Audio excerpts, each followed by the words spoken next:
So many feelings about this, Adam. Let me put them in order. So 100% agree. Responding to reviews is frustrating, emotional, time consuming, exhausting, and utterly, utterly necessary. Guests expect it now. They expect a response. If they don't get one, they're not mad, but you can really take a guest experience above and beyond by responding, especially if they don't think they're going to get one. Welcome to Captive Conversations, brought to you by Captive Wi-Fi. I'm your host, Adam Foreman. This podcast brings you the best stories from suppliers, marketers, and operators from our beloved hospitality sector. Now, let's get on with the show. Hello, everyone. Episode 56, and I have the pleasure of having Kelsey from Marqii. Thank you for coming. Thank you for having me. It's I think it's the third Riverside I've done online. We did a live, which was really cool. And then I did one with Paul Molinari, who's a beast. It was a really good conversation. And we met a little while ago.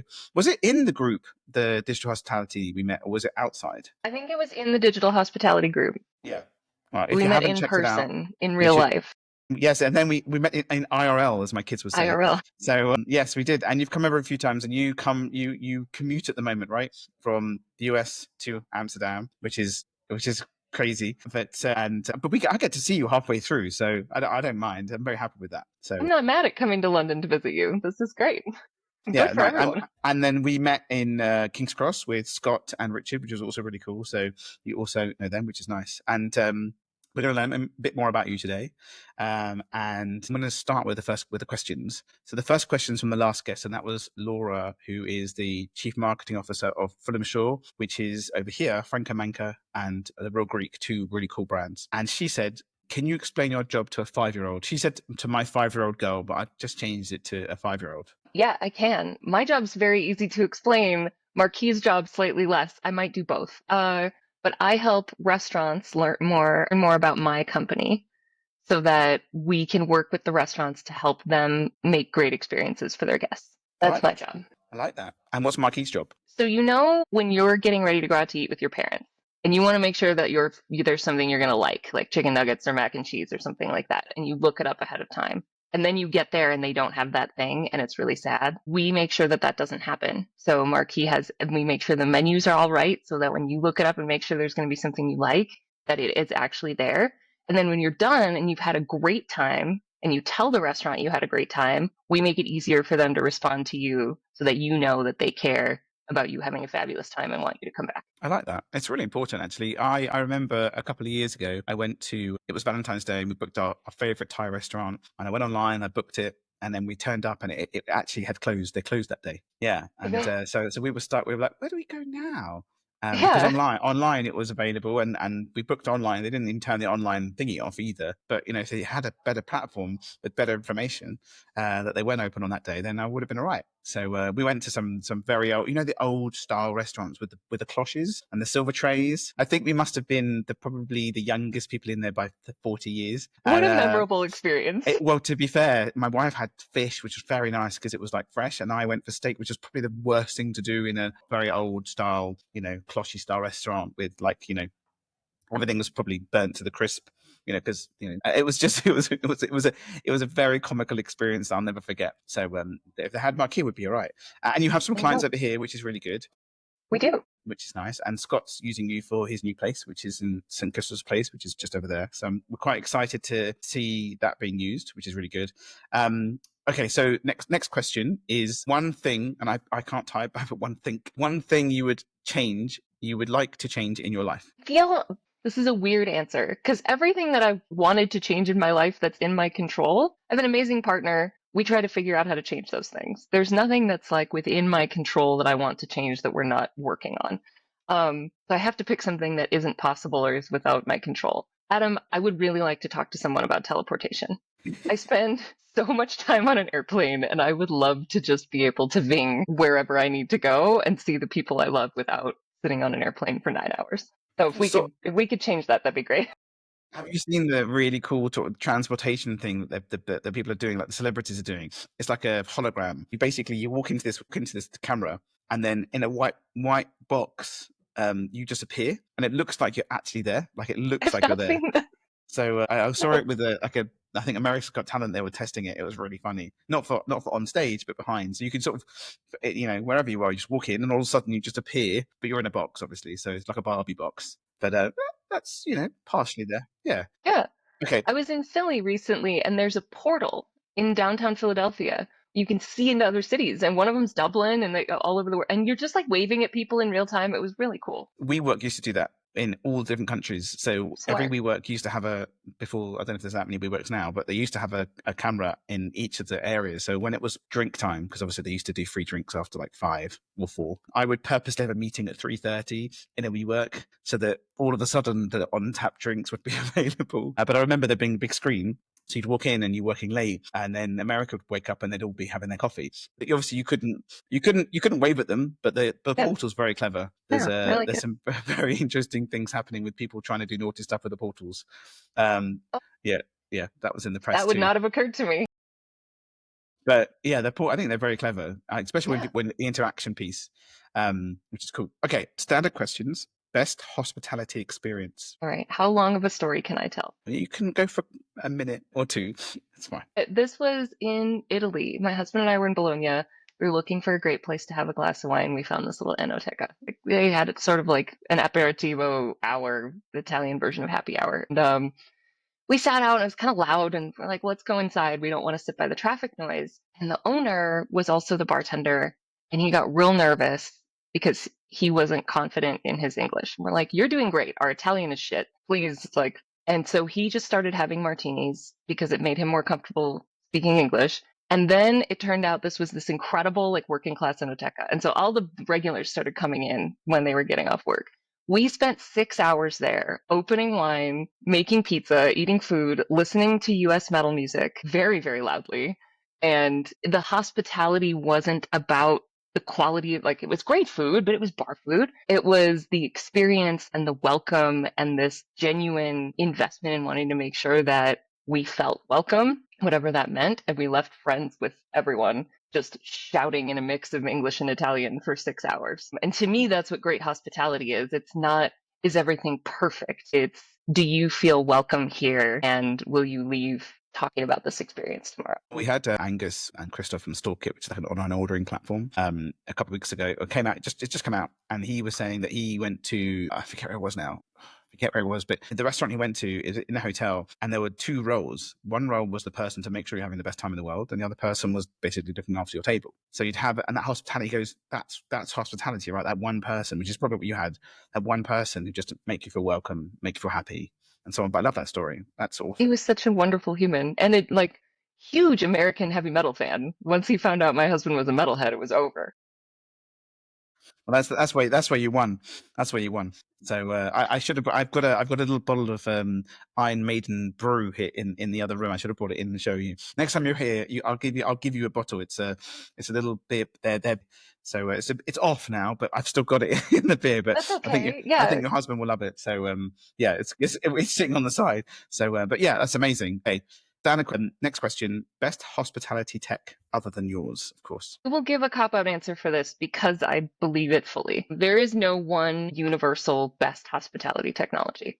No restaurant is the same. No hospitality business is the same. Your focus, your guests, your needs, the holes you need filled, the expertise you have on your team, all of that means that you will have a different ideal piece of tech than the restaurant next door. I think that there are some who are doing really great things trying to customize an experience and building specifically for hospitality. And I think those technology companies are a step above the rest. In the US, a couple that come to mind are like Bicky or Pot Menu. I won't call out Marqii. Ovation is another You great just did. one. It's okay.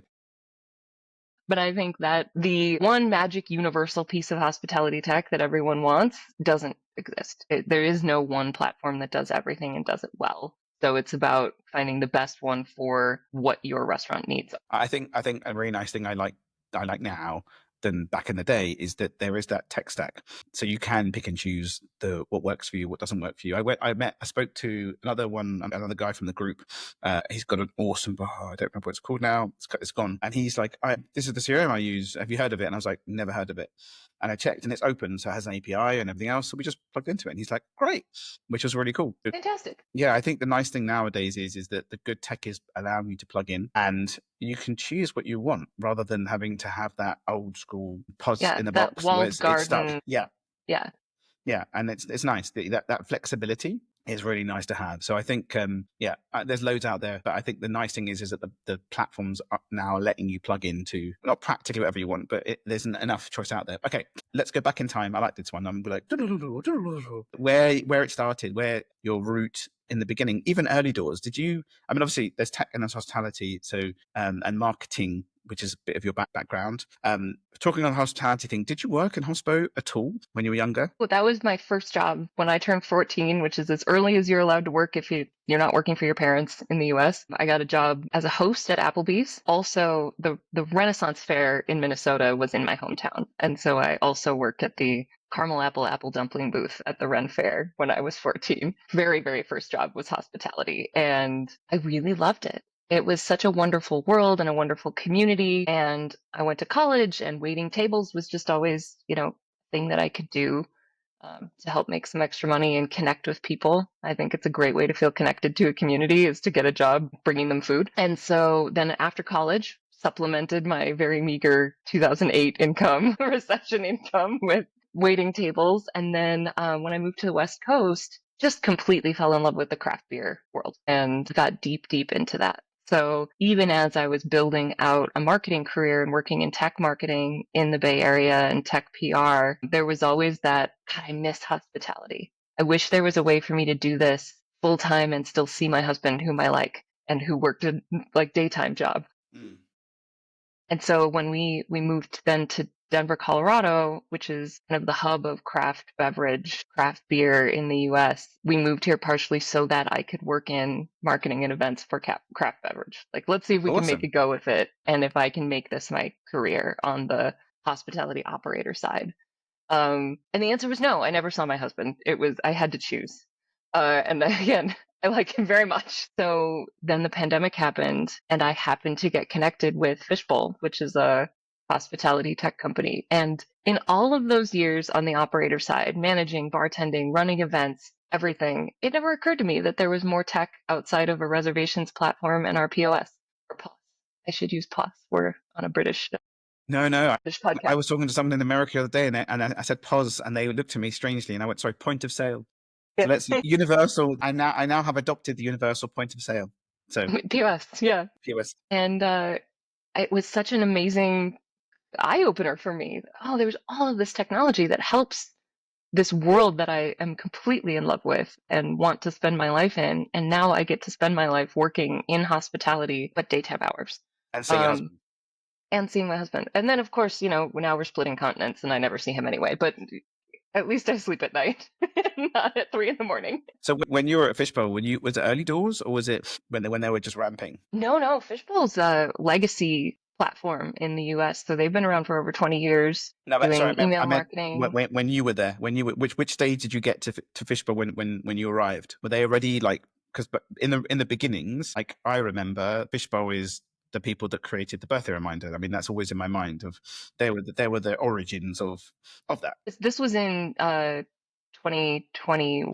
So recently, in the last 5 years. So it was their more recent. The Engage platform had been launched. They're moving into being more of a CRM, GRM tool and branching out of the social media management and the email marketing. But it was they do so many things. It was a great overview of hospitality tech for someone new to the industry to understand all these different ways that guest interactions feed back into gathering data, building loyalty, getting personalized experiences out of the in-person world. What was it like? Because obviously you went from you were marketing previously, but with operator marketing, and then going into supplier marketing or tech marketing. What was that transition like? Like going, I can do all of this, and then you're like, or was it more budget, more flexibility? Oh, I don't know that there's really more budget.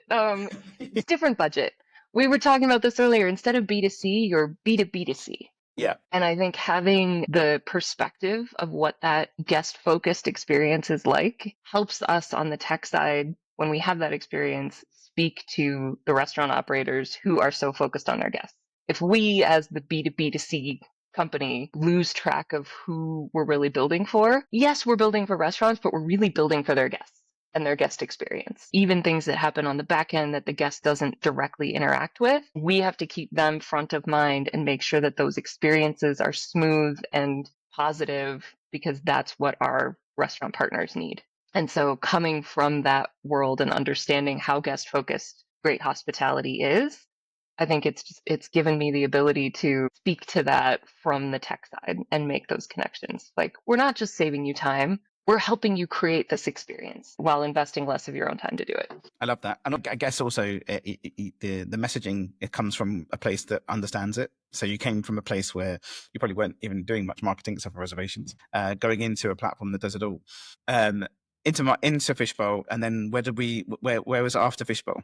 So pandemic, or are we You up know there? what? Fishbowl during pandemic. This all happened during pandemic times where we were all trying to help restaurants stay alive Survive. in any way possible. And then I got an introduction to Marqii, and Fishbowl was in a really great place marketing wise. And I wanted to be at a company that was in earlier stages. You know, Fishbowl was established and kind of this legacy brand. And getting the opportunity to come in to Marqii very early stage, refine our brand, communicate who we are, and help the industry learn what Marqii is and what we do has been really exciting. So I started at Marqii in summer of 2021. It's been almost 4 years, which is wild. That's wild.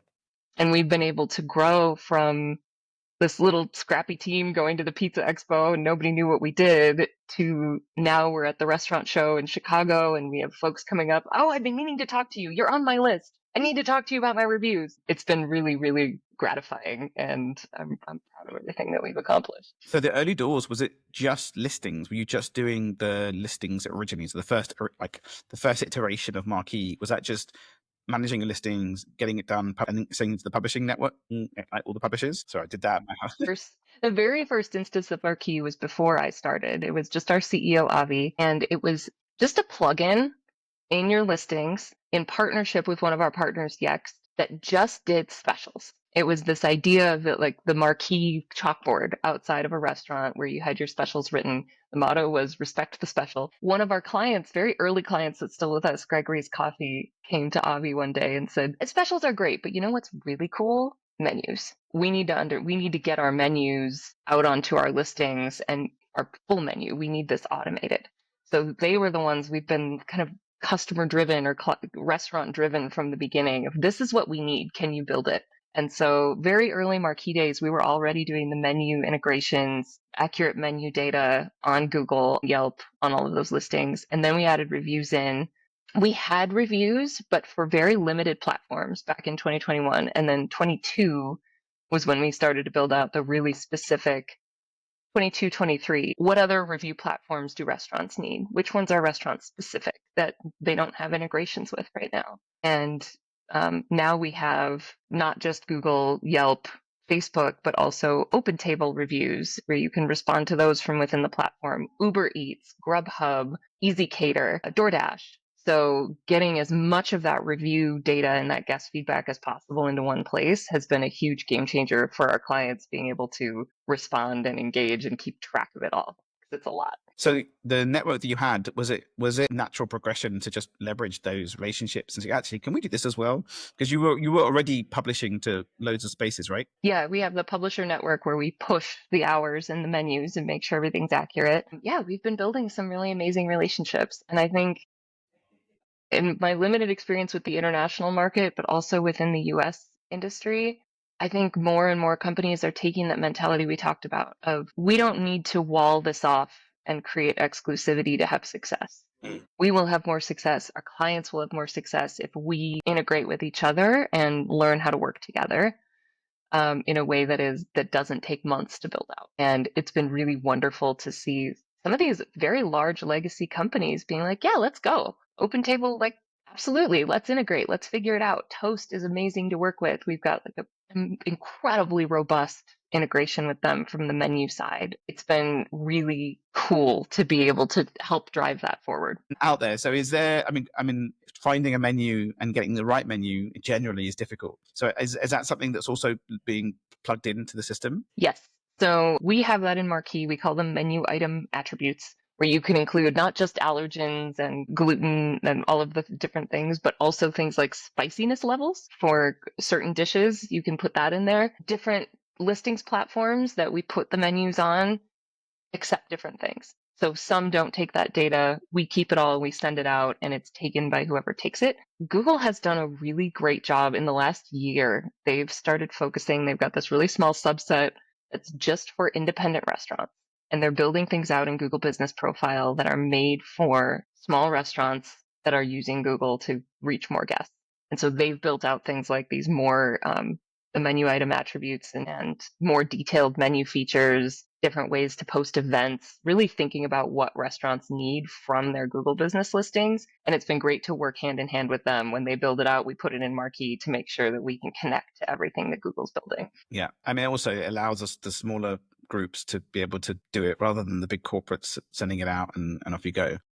Exactly. Okay, so great. So now we've got the menu explosion. And so anyone on Marqii, anyone who has Marqii can go to any of the publishers and actually see real information rather than something that was uploaded 6 months ago that wasn't correct. One of the guys we had on last week was like, I just want a bread and butter pudding. That's what I want. So he can find his bread and butter pudding in the right place.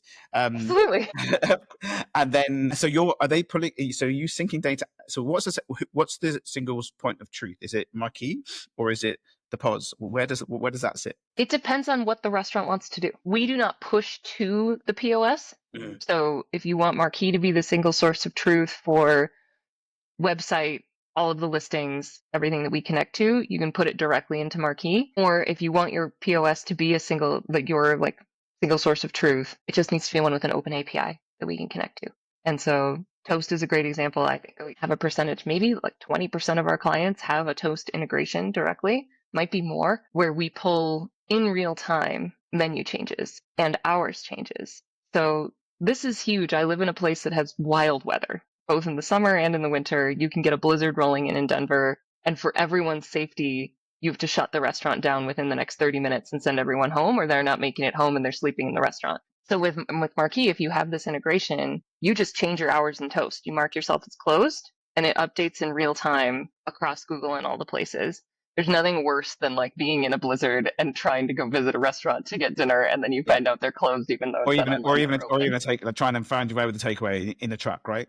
And yeah, everything's exactly. Closed. That's really interesting, actually. I think that I mean, having that update piece is mental. So my brain's going a little bit. So question, does it even granularly take a look at the I don't know, silly question. The silly question is would it look at the stock, and if the stock's out, if it's out of stock, would it go off the menu if it comes off of the menu on the POS? If you have 86 and a menu item in the POS and you have Toast on the Marqii integration, then yes, in real time it'll detect that change and take it off. I don't know about stock. If you don't if you have something with you in your inventory connected to POS, then yes. If not, I don't know.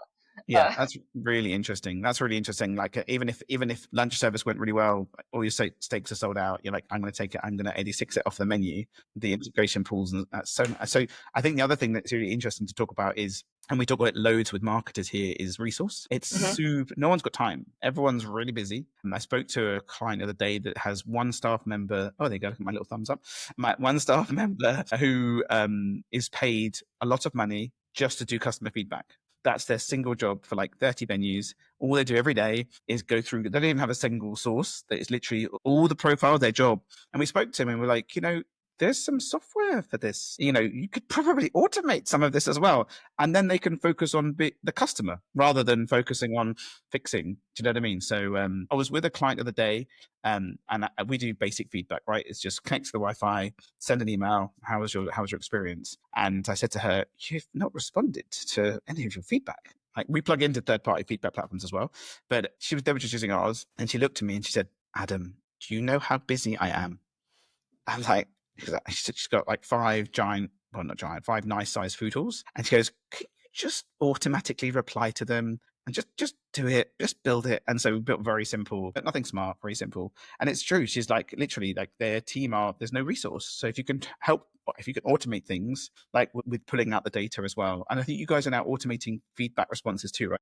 So many feelings about this, Adam. Let me put them in order. So 100% agree. Responding to reviews is frustrating, emotional, time-consuming, exhausting, and utterly, utterly necessary. Guests expect it now. They expect a response. If they don't get one, they're not mad, but you can really take a guest experience above and beyond by responding, especially if they don't think they're going to get one. A lot of people are concerned about technology or AI taking people's jobs. And I think we're at this point where no, everybody's so overloaded. It gives you more capacity as a single person, and it frees up your brain and your time so you can be even better at your job. You can have your energy focused on creating those little moments of unreasonable, above and beyond hospitality instead of, thank you so much for the 5-star review. We're glad you had a great time. We don't need to be doing that manually. The second part of this is, so we launched last year suggested review response, which is an AI powered review responder. We've trained it specifically for hospitality.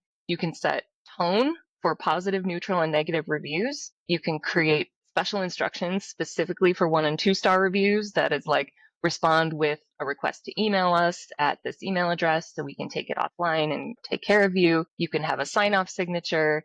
It's really, really, really good. And it still needs human eyes. Yeah. AI is not ready to be left alone. It is a 5-year-old child. And you can trust it to do some things, but you can't leave it alone for more than 5 minutes or it will go do something unhinged. Yeah. So Yeah, that hallucination piece is interesting. We there was an article that came out here. I'm going to just tear off very quickly. You're like, there's an article that came out, and my nephew works for Sky News, and he was helping build it. So there's a podcast.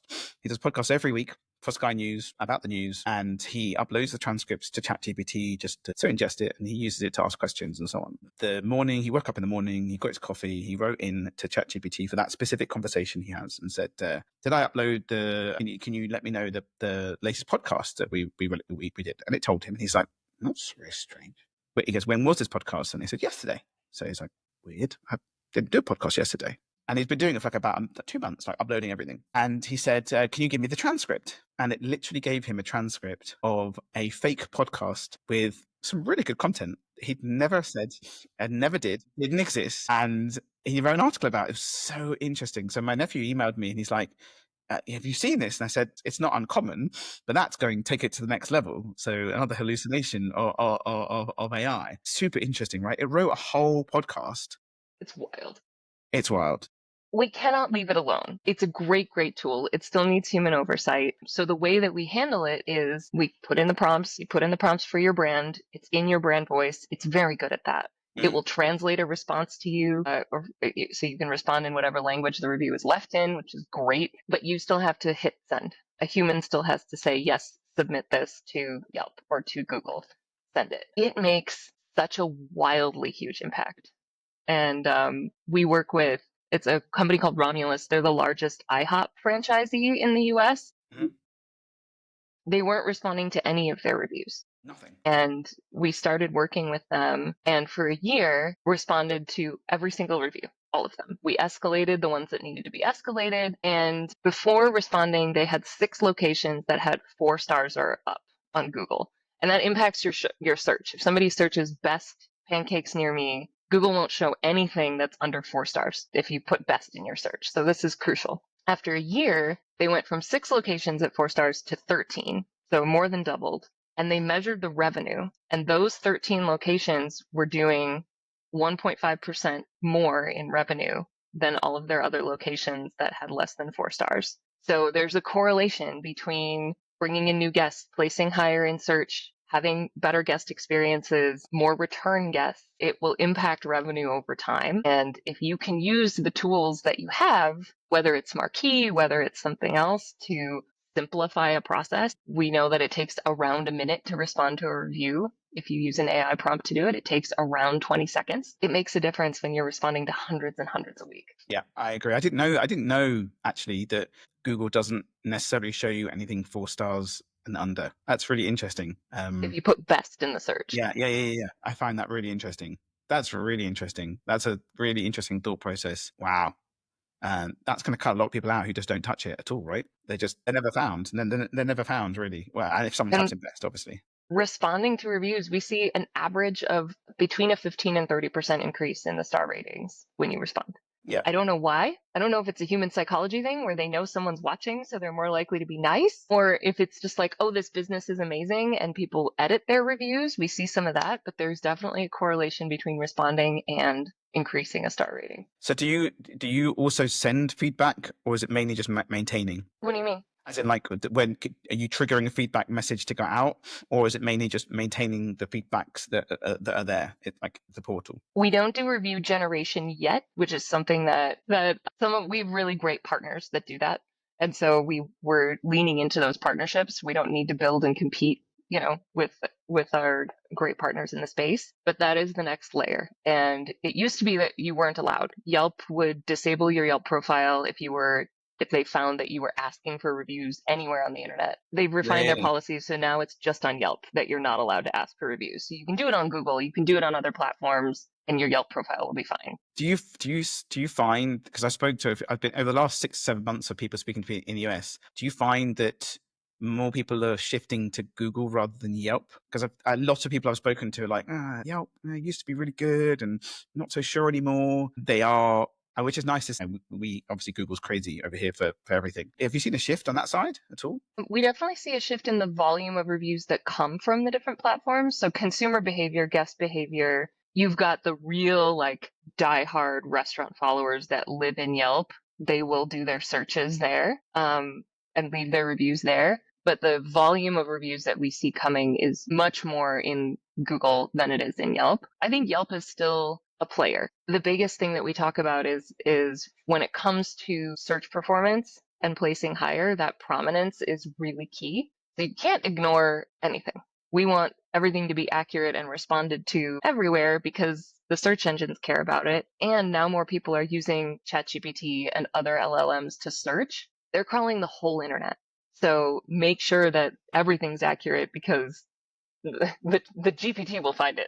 Yeah. To be fair, listen, I remember seeing articles ages ago about Google never putting AI or Gemini into search. They were terrified of the loss of ad spend, and now it's there, right? So it's the Google ads are still underneath, but you still have the Gemini responding, which I find really interesting. So you're right. I think more information is going to be fed through. I wonder what will happen with data and as things change when you do does more with Google and search, and you type in best.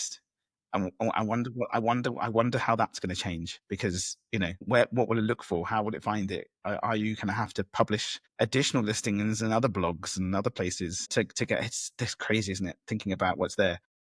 OpenAI that runs ChatGPT, they have a listing now. You can put your Really? business information into OpenAI. I didn't know that. We are currently building that connection for Marqii. So you'll be able to create and update your OpenAI profile via Marqii. Ooh, and then what? Menu stuff as well, or not? Just mainly business listings? They're not including menus yet. It's like basic address, contact information, preferred link. You can put in an online ordering link or your website or whatever, and hours. That's I love that. the basics. I think they should all do that. It's very interesting. Quick question for you in searching for the younger generation. So my kids will be where to go for lunch, dinner. They'll go on TikTok, and or speak to their friends on Snapchat. Are you telling your customers that social is a whole different ballgame, right? It's a big piece and everyone's terrified of it. But the younger generation are using it to search. The old generation are using Google still. Do you see there's going to be a shift as time changes? They're going to still use TikTok to search, right? And find it. What's your thoughts on that side of like for businesses and listings, and it takes it to a different level, no? I think that guest feedback and guest engagement happens in every single platform you can think of. It happens in email, in SMS messages, in direct outreach from the restaurant, on social media, on Reddit, where you may or may not even be looking, on TikTok, on Google, in traditional review platforms. It's bananas. And so as many of those things that you can get into one place as possible, the better. We will also be connecting to TikTok soon in the next couple of weeks for listings information. So Sweet. hours, correct data on a TikTok profile. Yeah. But I think the most you can do, Marqii just launched social, and you can post to Google and Meta from Marqii now. The eventual future, I think, is, and I'm not speaking to what Marqii is building, but I think as we talk about guest engagement, we have to figure out how to get more of those guest feedback messages in one place so that you can really compare data across everything. your first party feedback and surveys, what people are saying on social media, pulling out keywords and sentiment analysis. It's not just in the traditional reviews, it's across all the places that your guests are talking about you on the internet. How can you analyze that data and find similarities and then engage with them? Yeah, And yeah, so I yeah, think yeah, that's key. 100%. I think it's Yeah. really interesting because the younger generation will post on live on TikToks or a video of they've left and they had a bad experience. And how do you, last thing you want that is to go super viral, right? So it's really interesting. Another point I will say is that on the digital hospitality thing the other day, they were talking about Google, and I didn't know you could post, but now you can post videos right into your Google profile. And I think one thing I will say is that if people aren't doing it, they need to be doing it more because it is another feed. And I was on a restaurant the other day. I did a search, and this freaking video came up in the corner with it was awesome. And I was like, I didn't even know. It was just after the day after they were talking about it. And I think that's amazing. And that's something that no one's really doing, and it's new. And I love it. I love that you can have it catches your eye immediately. Do you know what I mean? As you do it. So I think if you guys are able to help automate that as well. I mean, you could upload a new menu item and then potentially attach a video to it that auto posts and stuff like that. It's just the opportunities are crazy. I think it's interesting because you guys hold a lot of data. You also hold when menus change. Is there something? Sorry, my brain. I don't know if you do, but when you see the menu change, can you track it? Can you see the sales track as well, or not? Or is that something that the restaurant? We don't bring in any financial data from the POS. So we're not hosting guest transactions, spend, any of that within Marqii. We just get the menu is Changes. different. Yeah. Yeah, just the changes. So we don't have that financial connection to how is this impacting guest spend or anything like that. But I think with a partner of ours like Romulus that is connecting that, it's really amazing to work with them and see the correlations between guest spend and some of the changes that they make. Yeah, can you imagine that you're really granularly changing? I mean, the POS will make a note, point of sale will make a note when you've made a menu item change or 86 something, but because you guys are seeing everything happen in real time, it'd be really interesting to see that data change as well. If 50 venues all of a sudden change one menu item and then you see a sales drop or they don't even see it, it's a tiny percentage, and then they do a report, it'd be really interesting to see. Or if you guys marry up the data with another data platform, I guess it's endless. There's so much data that you're collecting already. It's almost hard to choose where to focus because if you try to do everything, you won't do anything well, right? So trying to figure out where's our area of expertise? Yeah, Where where do do you we sit? focus and build versus partner and create this hospitality alliance of tech companies that will work together to get all of this data so that we don't all have to each build it? I Yeah. think is really key. Okay, so we're coming towards the end. This has been really interesting, and thank you. It's gone by so fast, I Adam. know. Well, we got a good bit of banter. It's it's good banter. But the last piece of question is, last ones is what's the? I mean, we've talked about the future, right? Is there anything else? I mean, you've told me about TikTok. You told me other stuff that's happening. Is there anything else that's happening that's coming that's exciting that you can share? Nothing else that I can share. I can share But there is about exciting. There is TikTok. exciting stuff. There is exciting stuff Yeah, coming. there Okay. is exciting stuff. And I think as we just talk about the future of the industry in general, we see the trends, year over year. There's one thing, guest feedback was it in 2024. That was a huge focus in the US for hospitality brands. I think we went through a shift where the perception of reviews is changing and we're understanding the value of them more than them being an annoyance or a complaining guest. We're really seeing that impact, and I think the industry is understanding it. I'm curious what we're going to move into next. There's a lot of AI. There's a lot of, as we move into a recession, how can you make tweaks to make your restaurant more profitable? And I think getting this insight that we didn't talk about any of the analytics that Marquis does, and we don't need to get into it, but having a platform that will give you those insights about what your guests want, what's driving good reviews, what's driving bad reviews, comparing that to your spend and your inventory and your revenue to make better decisions and drive that profitability, I think is going to end up being the necessary focus to get through these next this next bit of financial kerfuffles. No, I agree. I think it's over here is the same. Right? Everything's changed for everyone, so it's difficult. And we are always speaking to other brands about where they can try and cut costs, what they can do. But if they can see something benefiting them, then and go that route. I think the other nice thing. Not nice thing. The other thing about it is if you can save someone time, then they can, as we talked about earlier, it will save them on looking after their guests. The journey is right. If you can get them back on the third time, they're yours forever, right? So it's that third visit that you want to try and get them back to. Is if you can try and get them back to the third visit. The first visit's great. Second visit, if you can get them back to that one's wonderful. But the third one, they just become a raving fan after number 3. And I think that's one of the big things that when we speak to people and look at it. So I think tools like yours can definitely help with one, showing the right information out there. So many brands just don't have the information. It's crazy. It is crazy. And do you guys do a plugin on the websites as well, so you can sync it too? So the other things where I have to speak to a web designer, and then I have to go into the website and I have to ask them to update the menu. We'll build the pages for you for all of your locations and connect the menus directly to the Marqii platform so that there's always correct hours, menus, contact information for every location page on the website. That's kind of a advanced premium. Do you really want to go above and beyond? We'll do that for you. We have a team to build it out. I think that as we talk about people maybe saving money, spending less money, going out to eat less, the restaurants that remain guest-centric are the ones that are going to win. Because when people don't have the abundance that they have, they want to pick a place where they feel welcome and at home and can guarantee that they're always going to have an amazing experience. So being able to focus on that guest experience and be guest-centric is going to be what I think sets restaurants apart. Yeah, I agree. Amazing. Thank you. I'm going to throw in. Hold on. Can I do it from here? Have I got buttons? Hold on. I might have some buttons if I can find it. Where are we? There's the chat. There's the brand. There's the tech media. Hold on. Here we go. We love a button. Hold on. What's this one? Hold on. Is it doing it? No. Oh, that's boring. Let's do the cheers. This is better. There we go. This is like a Wimbledon cheers, right? There you go. That's your cheers. I knew there's a button somewhere. And we've also got the drum roll, which is great. Sorry. Yeah. Thank you for coming. Thank you for coming online. I appreciate your time. This is really interesting because there aren't that many. I don't think. There are listings platforms here, the big ones, and there are a couple of small ones, but nothing really. No one really does what you do, because you're a bit of a unicorn when it comes to, because you're not just one piece. There's lots of modules, and so I will put a little link to people to have a look at in the. I'm doing that like it down below. But thank you for coming, and thank you for booking the time in. I'm going to go to the final questions. The final questions for the pod are best restaurant.